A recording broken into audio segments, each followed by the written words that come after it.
Olá pessoal, estamos aqui com o nosso primeiro convidado no Novo TV em Cores. Esse é o Yuri Costa, ele é aluno de rádio e TV do FRJ e o diretor de Eleguá. Ele já participou de vários festivais aqui do Brasil e outros 6 países, incluindo Quênia, Alemanha e Colômbia.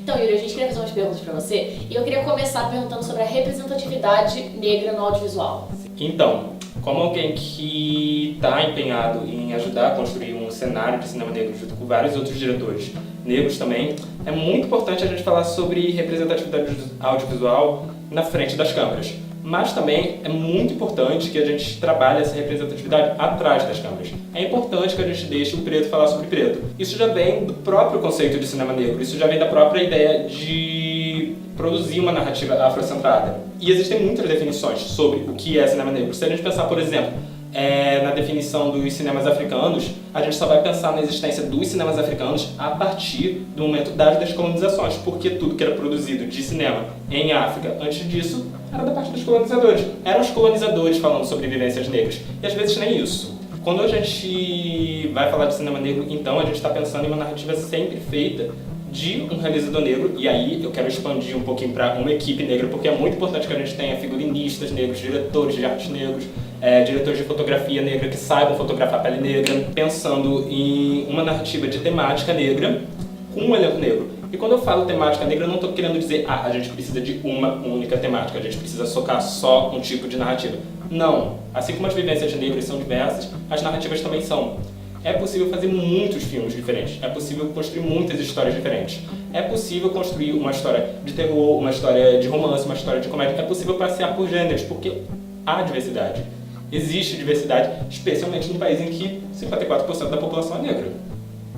Então, Yuri, seu primeiro filme é Eleguá e você já começou assim com o pé na porta, bombando, foi para festival, então parabéns desde já. Só que a gente queria saber também como é que foi o processo, como é que foi o início da preparação ali do filme e por que você acha tão importante ter começado por essa história?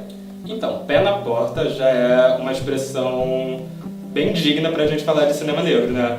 Pra gente falar dessas bolhas que a gente está estourando, desses lugares que a gente está começando a ocupar, até por conta de um trabalho de décadas para que nossas obras se tornem visíveis. Quando eu comecei a me apaixonar por cinema, lá na minha adolescência, eu comecei a ver o cinema como uma possibilidade de vida, uma possibilidade de expressão e não apenas entretenimento, apesar do entretenimento ser importante também.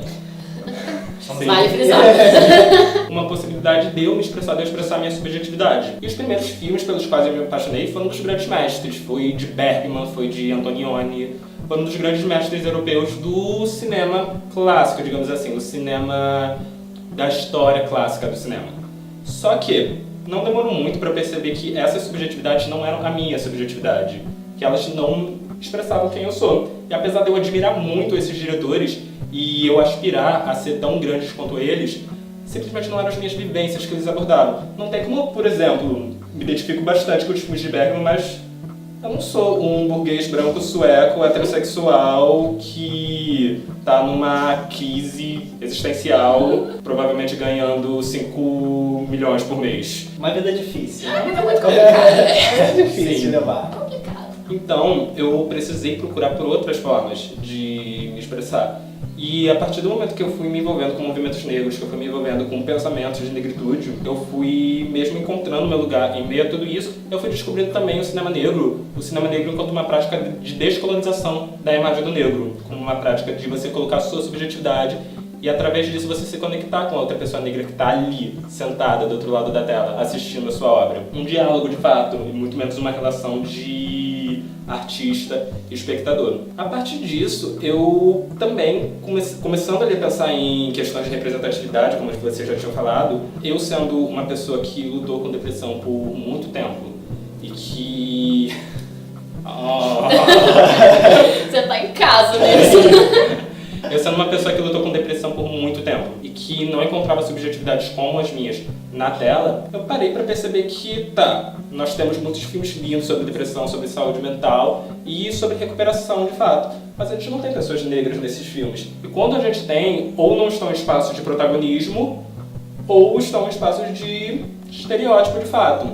Por isso, eu pensei no Eleguá como uma maneira de desabafo, de eu sair do buraco em que eu estava enfiado, e também de contribuir, de certa forma, para essa representatividade e expandir a discussão e também chegar nas pessoas que estavam passando pela mesma coisa que eu estava passando. Por isso a gente construiu essa história, Eleguá, e a chave de virada foi pensar na ancestralidade, porque eu queria contar essa história, queria muito contar essa história de uma menina negra se recuperando de um processo de depressão, mas eu ainda não tinha a saída certa para contar. A partir do momento em que eu comecei a me conectar com essa ancestralidade, que eu comecei a me conectar com os nossos ancestrais, eu descobri diversas formas de fazer essa narrativa e também de contribuir para a visibilidade da luta de quem esteve aqui muito antes da gente. Por isso, a gente fez o Eleguá, essa história dessa menina, a Mariana, que está se recuperando de um processo de depressão e percebe que não é fácil assim. E, para poder recuperar a sua vida, recebe uma ajudinha de Eleguá, que, longa história, mas falando em termos bem leigos, é um outro nome para Exu, que é o Orixá dos Caminhos, inclusive o caminho para a felicidade.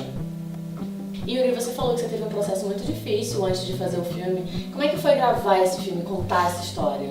Então, treta. Vamos lá. Fazer cinema negro é extremamente complicado por todas as questões de visibilidade que nós já falamos, por todas as questões de chegar nos lugares, mas também de conseguir meios de produção. É muito difícil conseguir apoio para fazer uma narrativa afrocentrada e só agora que festivais e editais estão se tornando um pouquinho mais ligados nessas nossas narrativas e que nós precisamos contar essas narrativas e temos os direitos de contar essas narrativas. Para o Eleguá, a gente fez esse filme como parte de uma matéria da universidade, da UFRJ, e fizemos o filme com baixíssimo orçamento, assim, muito menor do que vocês podem imaginar que é o orçamento de um filme. Acho que a gente não gastou mais do que R$900. Gente! E isso foi um orçamento superfaturado. Basicamente tudo, o que a gente investiu esse dinheiro foi para passagem, foi para alimentação, porque equipamentos nós pegamos emprestado. Tudo isso foi feito muito na amizade, foi feito muito, na verdade, na guerrilha. Eu diria que a gente tinha essa vontade de fazer cinema, não tínhamos os meios de produção, mas vamos fazer de todo jeito. Foi um processo bastante difícil porque foi uma das minhas primeiras vezes num set de filmagem e já entrando como um diretor, gente, é uma pica muito grande para segurar. Eu posso falar pica? Mas no final a gente conseguiu fazer o filme que a gente queria, com a visão de todo mundo. E é muito importante a gente falar isso também em relação ao cinema negro, essa prática da gente descentralizar a produção do cinema. Porque, tipo, eu sou o diretor, mas eu não sou a única mente criativa por trás do filme. Tem toda uma equipe que ajudou esse filme a ser feito. E é muito importante que a gente também valorize o trabalho deles. Bem, Yuri, você estava falando um pouquinho sobre essa parte do orçamento, que já foi bem baixo e ainda assim você falou que estourou. Mas, então, conta pra gente como é que é essa coisa do investimento do audiovisual pro cinema pequeno, para essas produções menores. Então, audiovisual no Brasil, a gente tem empresas privadas, obviamente, mas a gente também depende muito de fomento do Estado. E é muito difícil que haja distribuição desse fomento, que haja uma descentralização desse fomento. É muito difícil que esse fomento chegue até nós, falando especificamente de cineastas negros.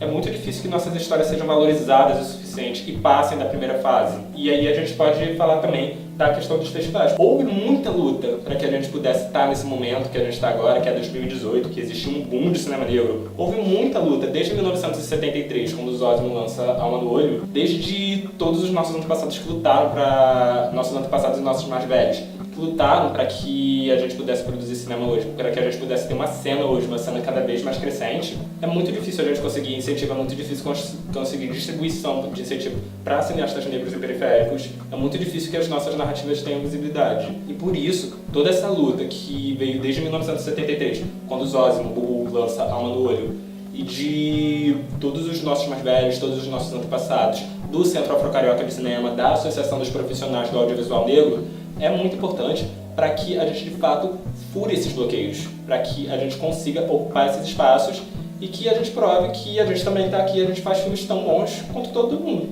A diferença dos nossos filmes para os outros, a única diferença é uma questão de visibilidade e de possibilidades, e de experimentar a linguagem e criar uma linguagem afrocentrada que possa dialogar com os espectadores negros. Os grandes pensadores de cinema conseguem se esforçar para entender a montagem de Godard. Por que eles não podem se esforçar também para entender um pouquinho sobre cinema negro, sobre uma narrativa negra, em que espectadores brancos é muito legal se espectadores brancos gostarem dos nossos filmes, é muito legal se eles vejam nossos filmes e se esses filmes conseguirem se conectar com eles também. Só que a nossa prioridade são os espectadores negros. É construir uma narrativa da descolonização para que a gente também possa devolver alguma coisa para o nosso povo, para que a gente também possa contribuir para a luta do nosso povo. Yuri, você tinha falado antes, tem um grande número de cineastas negros no Brasil. E eu queria saber como é que estão as articulações do cinema negro agora. Como eu disse, cinema negro existe há muito tempo, a gente não está inventando nada aqui. O trabalho do cinema negro no Brasil começou há muito tempo, com muita gente lá atrás fazendo o trabalho para que a gente pudesse estar aqui hoje e para que a gente vá mais longe no futuro. A gente pode falar de algumas organizações como o FICINE, o Centro Afro-Carioca de Cinema e a Associação dos Profissionais do Audiovisual Negro, que estão lutando agora para trazer visibilidade e para trazer produção de cinema negro. O Centro Afro-Carioca de Cinema foi fundado pelo Zósimo Bubu, que é o diretor de Alma no Olho e vários outros filmes. Alma no Olho, que é um grande manifesto lembrado e influente até os dias de hoje para os cineastas negros brasileiros e de outras diásporas também. O Centro Afro-Carioca de Cinema oferece cursos e oferece formação e também é o organizador do Encontro de Cinema Negro do Zósimo Bubu, que esse ano completou 11 anos e foi o maior encontro da história dos encontros de cinema negro do Zósimo Bubu, enchendo salas e tendo mais de 100 filmes em sua programação, enchendo o Odeon completamente de gente preta, gente, ocupar espaços. O Odeon sendo um dos cinemas mais tradicionais, tava lá os nossos filmes, tava lá o filme de toda essa galera que tá produzindo agora. Tava lá muitos filmes estreando, muitos dos filmes que estrearam nesse encontro já foram mais longe. E aí a gente pode falar, por exemplo, também do Festival de Brasília, que no Festival de Brasília desse ano 20 prêmios foram dados a cineastas negros, e do trabalho da Associação dos Profissionais do Audiovisual Negro, que está lutando para a nossa visibilidade. Nós estamos construindo juntos uma trajetória de visibilidade para que, de fato, a gente se coloque no mercado e mostre que daqui não tem como voltar.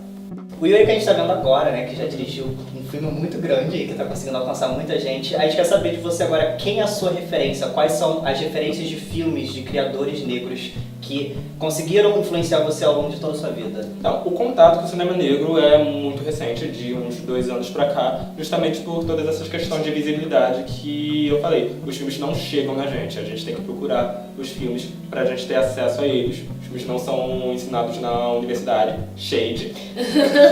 Necessário. Sim. Muito. Os filmes não chegam no circuito comercial, porque o circuito comercial acha que não vai gerar lucro.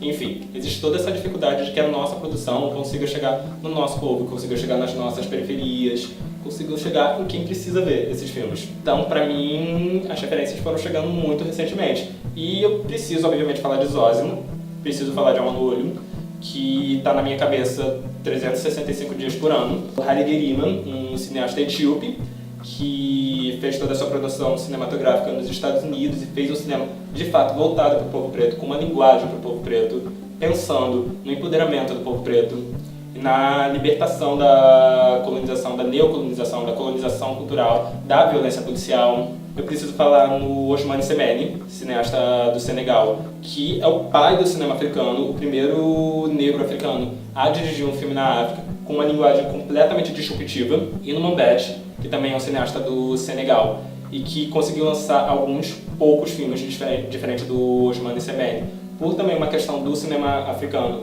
ter suas dificuldades de produção, ter suas dificuldades de fomento, e principalmente depender do fomento das antigas metrópoles, ou seja, são as antigas metrópoles que fazem o crivo de quais filmes são interessantes serem produzidos ou não. É preciso lembrar também da Julie Dash, que é a primeira mulher negra a lançar um filme comercialmente nos Estados Unidos, com Filhas do Pó, que é uma história linda e tem na Netflix. Dicas? E também vou lembrar das minhas irmãs e irmãos que estão produzindo agora no Brasil, como por exemplo Yasmin Tainá com Cabela, Clementino Júnior, que está inclusive no mesmo festival que eu, tamo junto, irmão. Viviane Ferreira, que produziu O Dia de Jerusa, um filme lindo, que está prestes a se tornar um longa-metragem também. E, obviamente, a gente precisa falar das pessoas, das mulheres que romperam o bloqueio esse ano. Glena Nicásio, com Café com Canela, e Camila de Moraes, com O Caso do Homem Errado, que são as 2 primeiras mulheres negras a lançarem filmes, longa-metragem, comercialmente, em salas do Brasil. E daqui pra frente, esse cenário também vai continuar a crescer, porque se tem alguém que está tocando o cinema negro pra frente agora, são as mulheres negras, são as cinemas negras. Seu filme tá rodando o mundo, e assim, você tem muito orgulho dele, mas você tem algum outro projeto pra frente? Já tem alguma coisa? Tem. É muito importante a gente falar sobre isso, porque é muito importante a gente falar da continuidade do cinema negro, da continuidade da produção de cineastas negros, para que de fato a gente consiga criar a nossa cena, para que de fato a gente consiga fortalecer a nossa cena. O nosso próximo filme vai se chamar Ebum, e é um filme de terror sobre genocídio da população negra. Leve. Exato, pedrada. E importante dizer, não é Corra, não é Get Out. A nossa ideia é fazer Get Out parecer Backyardigans. Com o Egum a gente está querendo trabalhar com um orçamento, mas ao mesmo tempo a gente quer manter a nossa liberdade de expressão, digamos assim. Importante. Então a gente está correndo atrás de um financiamento coletivo. Temos o financiamento coletivo aberto, vamos colocar aqui, a gente pode botar aqui ou aqui, não sei. Enfim. Vai tá. aparecer em algum lugar. Vai tá. Sim, tá bem. E é importante dizer que o nosso financiamento é daquele tipo tudo ou nada. Ou seja, se a gente não bater a nossa meta, a gente perde tudo que a gente arrecadou até agora. Então vamos ajudar, gente. Sim, vamos ajudar, por favor. A gente já tá chegando na metade. E é claro que a gente vai ter mimos para vocês, para cada um dos nossos contribuintes que ajudarem com o cinema negro e ajudarem o nosso filme a ir mais longe. Contribuindo, você pode ganhar não apenas agradecimentos nos créditos dos filmes, mas você também pode ganhar o filme para ver na sua casa, podem ganhar um ingresso para a estreia, um pôster ou um livro exclusivo que a gente vai fazer detalhando toda a produção do Egum, não somente isso, mas também o momento do cinema negro que a gente está vivendo agora. E assim a gente termina a entrevista com o Yuri Costa. Yuri, muito obrigado por ter vindo. Nosso primeiro convidado foi assim um ótimo início. Eu que agradeço. Foi muito importante ter você aqui, porque a gente quer abrir esse espaço para as pessoas que não são nerds, mas que têm alguma coisa a oferecer, não só pra gente, nem só pro canal, pro mundo. Então, muito obrigada por ter vindo. E eu agradeço muito o espaço, eu agradeço muito esse espaço para deixar uma bicha preta falar. É muito importante que essa visibilidade continue a acontecer ao longo do ano inteiro e não apenas em novembro, que é o mês da consciência negra, porque a gente continua produzindo o ano inteiro e a gente continua precisando de visibilidade durante o ano inteiro. A gente precisa ir longe o ano inteiro e não apenas em novembro. E pra terminar o vídeo, a gente vai pedir pra você dar like nesse vídeo, se inscrever no canal caso não esteja inscrito, comente aqui pra falar o que você achou do Yuri. Gostem de mim, por favor. E, como sempre, é muito importante apertar o sininho, que com ele vocês vão receber notificações quando tem vídeo novo aqui no canal. A gente também tá nas redes sociais, eu, o Mick e o Yuri tem as redes sociais dele, procurem sobre Eleguá. E aí tem o nosso Instagram, que ele tá novo e tá lindo. A gente se vê no próximo vídeo. Tchau, tchau. Tchau.